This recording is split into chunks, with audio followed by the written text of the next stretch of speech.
So I was lucky enough to go to HasCon this weekend, and of course I picked up the Deluxe Generations Arcee exclusive, so I thought it'd be fun to review her real quick for everyone who didn't get to get her yet. As you can see, the box she comes in is really minimalistic. It just says Transformers on the side, nothing on the back, nothing on the top, nothing on the other side, just the Autobot symbol. And I've already opened it, you'll see why in a second. But once you open it this way, right here you get the cards to come with all the normal figures, one for Arcee, one for Ultra Magnus. And I'm not really educated on Headmaster's characters, and I have no idea why Ultra Magnus is like a Headmaster in this box. Maybe someone can teach me that. But yeah, forgive my ignorance of anything I might be missing right here. But yeah, and you got some nice art of Arcee and Ultra Magnus right here. The Autobot symbol right there if you squeeze it together. And once you open it, you've got Arcee on this side right here, and there's no plastic covering her, so she's already exposed. You can touch her right here. That sounded kind of weird. But here's some Headmaster art, and then some nice art of Arcee right here like you would have in a normal box. And Susan Blue, the voice of Arcee in the '86 movie, and I think in the show in G1, was there at the convention, so I got her to sign this, which is why I already opened it. So that's super cool. And yeah, some nice art of Arcee, and then Ultra Magnus here on the far right of the box. So yeah, it's a pretty cool box once you open it. It is kind of hard to like keep open. I mean, it just kind of flops around. If you wanted to display it, you'd have to like nail it to the wall, I guess, or take it apart and build some support for it or something. But yeah, it's definitely a nice package. So let's pop Arcee out.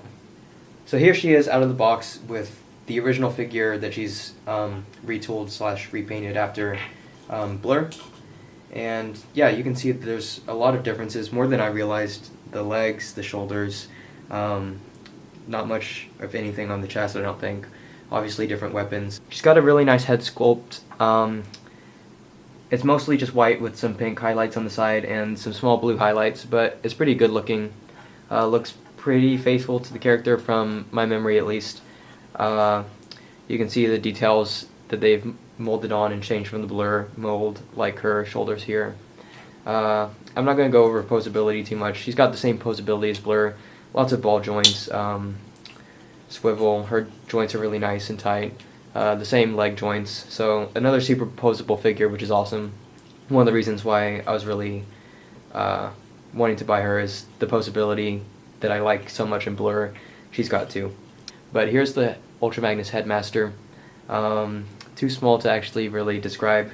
He's just kind of got a white body, and his face has a blue faceplate and red eyes, and then turn him into the head mold, and there's the Ultra Magnus face right there. So here she is with the Ultra Magnus head. Like I said, I don't really know any of the lore behind Headmasters or why she comes with Ultra Magnus in Headmaster form, but in case you wanted to see this, there's that. Her pistols are definitely really nice accessories. They fit snugly in her hand. They're one of those things that's got like the rectangular handle on them, but they fit nicely into the standard circular ports. So here's Arcee in vehicle mode. I didn't show her transformation step by step because she's got an identical transformation to Blur pretty much. The main difference, of course, obviously just being the appearance of the front of her vehicle mode. You can see Blur's got his weapon pegged into the front, and she can do that too. So you can just peg her two pistols right here at the bottom of the car mode, which is what Hasbro has in the official artwork for her. And then now she's got some guns at the front of her car mode, so that's pretty cool looking. I like her vehicle mode a lot. Like her robot mode, I think it does a pretty good job of evoking the design from the 1986 movie, which is something that I want. I don't have any Arcee that looks anything like that, so that's why I picked this one up. I think the verdict is, if you appreciate the Blur figure, which I do because he's got great posability and a great look, then you'll appreciate the Arcee as well. So yeah, I like her a lot. I'm glad I picked her up. That's my review of the first annual HasCon exclusive 2017 Arcee.